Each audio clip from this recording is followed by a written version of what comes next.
2 months ago, I moved into a new house with my girlfriend Harper and my dog Buster. Harper and we both love Buster, but I say my dog because I had him since 5 years ago when he was a tiny puppy, and I've been together with Harper for only 2 years, so yeah, he's my dog and not our dog. Buster is a really friendly boxer. I know all owners of mean-looking dogs say that, but this is true about my dog. It's like he knows how far he can push when he plays. He is really gentle with kids and my girlfriend, but it gets quite rough when he plays with me. My 3-year-old nephew had once bit Buster's left ear, and I can tell you from experience that even good dogs can take defensive bites in situations like that.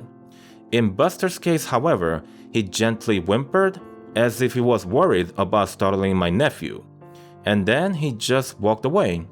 I know him, I love him, but the affection and patience he displayed on that day, he even surprised me.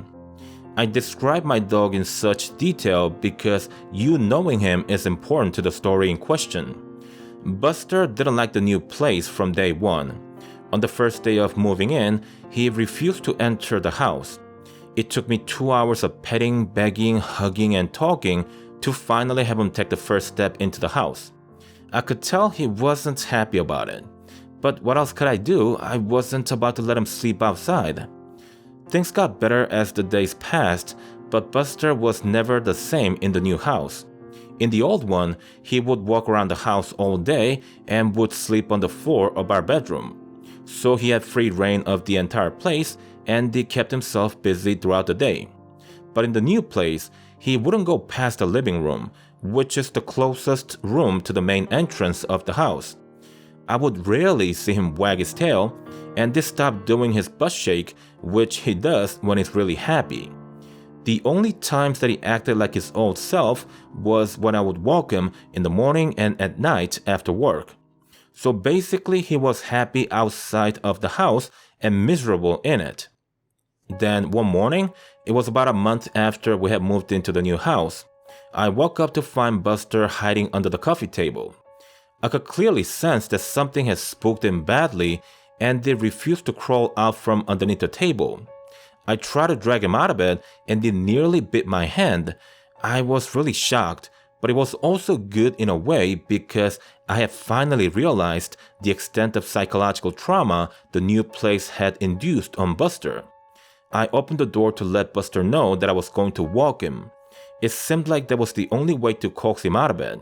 Then as soon as the door was ajar, Buster ran out from underneath the table so fast that he hit his back on it and dragged it a few inches. He blew past the door. I ran after him, screaming out his name, but he just wouldn't stop. I found him at a local park half an hour later. I knew I couldn't take him back home, and so I asked my girlfriend to bring the car over to the park. We drove him straight to my parents and I called them on the way. I explained the situation to them and asked them to take care of Buster for me until I could find a new place. Once we arrived at my parents', Buster looked a lot more relaxed. My mom tells me that it took about a week for him to feel 100% comfortable in the new setting. But after that 1 week of warming up, he went back to being the friendly, happy-go-lucky Buster I knew for 5 years of his life. There's still 10 months left on our lease, but I'm still actively looking for a new place. I would happily pay the fee that comes with breaking the lease as long as I can have Buster back in my life. But you know, it's more than that. They say cats, dogs, and other animals can sense things that humans can't. It's not that something bad has happened in the new place, but what if Buster sensed something evil about the house and he was warning us about it? We might still be okay today, but with time, who knows how the place will affect us. Seeing Buster change like that in such a short period of time, and in the end, witness him go mental, the experience is already affecting both me and my girlfriend in a very distressing manner. Simply put, we no longer feel comfortable in the new house. I know most other adults will look at our situation and tell us to grow up or grow a pair. But when your dog is part of your family and not merely a pet, what affects them in such negative manner will surely affect you in profound ways. Because you know how they are, what they are made of, and how they react to challenges, so when they crumble under certain conditions or forces, you understand there has to be something more to it than just an overreaction or a display of irrational fear. I think Buster saw or felt something in our house. From my standpoint, this house isn't safe, and the sooner we move out of it, the better it'll be for all of us.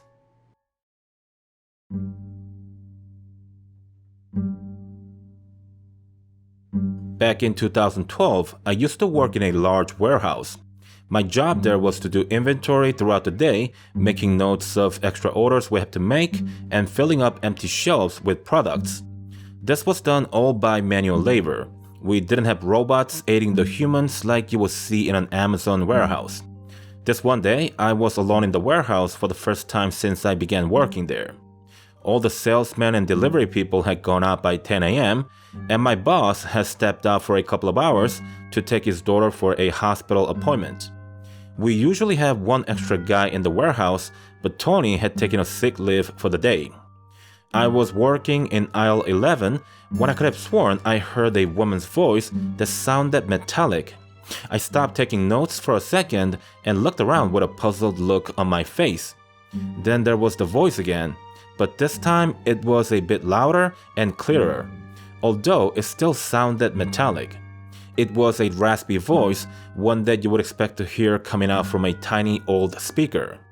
I continued to hear the voice, and so I followed the source of it. By that, I mean that I walked closer to where the sound seemed to be coming from. By the time I had walked all the way to the restroom, I could make out what the voice was saying. It said, "Sebastian, your sister, your sister." And then the voice stopped. It was as if it knew I had heard and understood it. Like it knew it didn't have to repeat itself again. As you might imagine, I was completely dumbfounded. I really didn't know what to make of the occurrence. On one hand, I thought maybe I had just imagined the whole thing because I was scared of being alone in a large warehouse. But on the other hand, can the mind actually make you believe that you've heard a specific message like that? It just seemed highly unlikely. So I did what most people would do in a situation like that. I called my sister up and told her to be extra careful on that day. She asked why, and I told her that I had a bad dream the previous night. She laughed about it, and I sort of snapped at her, telling her that it wouldn't hurt to be more careful for just one day. I told her that the dream was really horrible. She apologized, said yes, that she'd be careful, and we hung up. Later that day, I got a call from my sister thanking me that I might have saved her life. This is what happened. Her place of work is only 10 blocks away from her apartment. So she walks to work and back home along the same path every day, and there happens to be an active construction zone on the way. They were retrofitting an existing high-rise building, so you could see the scaffolding on the walls of the structure, and sidewalk pedestrians were protected by overhead protection canopy. My sister normally walks under the canopy because her place of work is on the same side of the street. But on that day, because of what I said, she thought maybe she should take a different path. My sister crossed the street when she arrived at the corner of the active construction zone, and she walked on the opposite side of the sidewalk. A few seconds later, she heard a loud crashing sound, which made her jump and scream at the same time. She then looked at the sidewalk across the street and saw a mangled object that was the size of a car. It had obliterated the overhead protection canopy. Had she walked on that side of the sidewalk, and if the timing coincided with her walking speed, she would have been crushed by what fell from the top of the building. We found out sometime thereafter that what fell was part of the rooftop air conditioner system. It was enormous, like my sister said it was. No human being could have survived getting crushed by such huge and heavy object. So you might be asking, what happened afterwards? And the answer to that is somewhat anticlimactic, because I never heard the voice again after that. I tried to recreate the setting and circumstances of the initial event by staying alone in the warehouse after work hours, but the voice never came back. With that said, I can tell you with confidence that the voice was heard. I did hear it clearly say, "Sebastian, your sister, your sister. On top of that, on the very same day that I hear the voice, my sister's nearly crushed by a falling AC unit. Maybe it was a guardian angel, or perhaps our grandma who passed away 5 years ago. Whatever the case may be, I accept it as a miracle, and I thank the voice for keeping my sister safe.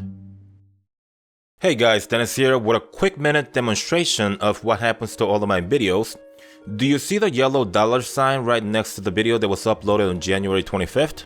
Well, that popped up at 376 views to be exact. I've requested for a review, of course, and it'll probably get a green dollar sign eventually, but only after all the views have come and gone. This is what happens to all of my videos, and I would say that most of the narrators are facing the same issue. But I'm not here to complain. I just wanted to show you guys that the spooky community on YouTube, myself included, we do this for the passion of making scary contents, and the money's only a bonus if it does come with the work. So enjoy the videos, support the narrators you're subscribed to, and please have a beautiful weekend. Goodbye for now.